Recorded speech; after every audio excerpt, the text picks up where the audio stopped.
Hi friends, இன்றைக்கி நம்ம சேனலில் இட்லி தோசை கூட வச்சு சாப்பிட்ற மாதிரி சிம்பிளாக டேஸ்ட்டாக ஒரு சட்னி ரெசிபி தான் பார்க்க போகிறோம். வாங்க இது எப்படி பண்ணுறதுன்னு பார்க்கலாம். அதுக்கு முன்னாடி நம்ம சேனலில் ஃபஸ்ட் டைம் பார்க்குறவங்களா இருந்தால் மறக்காமல் சப்ஸ்கிரைப் பண்ணிக்கோங்க. வாங்க வீடியோக்குள்ளே போகலாம்.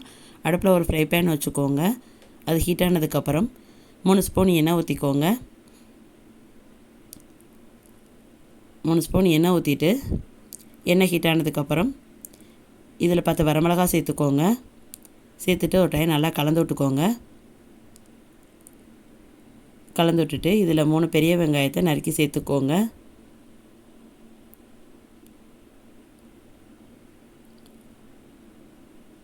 இந்த அளவு செவந்து வந்ததுக்கப்புறம் 3 பெரிய வெங்காயத்தை இதில் நறுக்கி சேர்த்துக்கோங்க. சேர்த்துட்டு வெங்காயம் நல்லா செவந்து வர்ற அளவுக்கு நல்லா வதக்கி விட்டுக்கோங்க. வெங்காயம் நல்லா செவந்து வரட்டும்.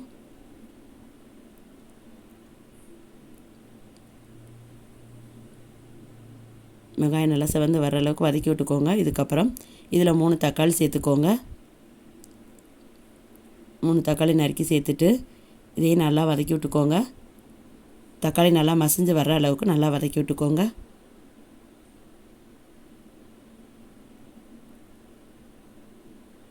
நல்லா வதங்கட்டும். தக்காளி வெங்காயம் ரெண்டும் நல்லா வதங்கி வந்ததுக்கப்புறம் இதில் 6-7 பல் பூண்டு சேர்த்துக்கோங்க. பூண்டு சேர்த்துட்டு இதையும் நல்லா வதக்கி விட்டுக்கோங்க. நல்லா வதங்கட்டும்.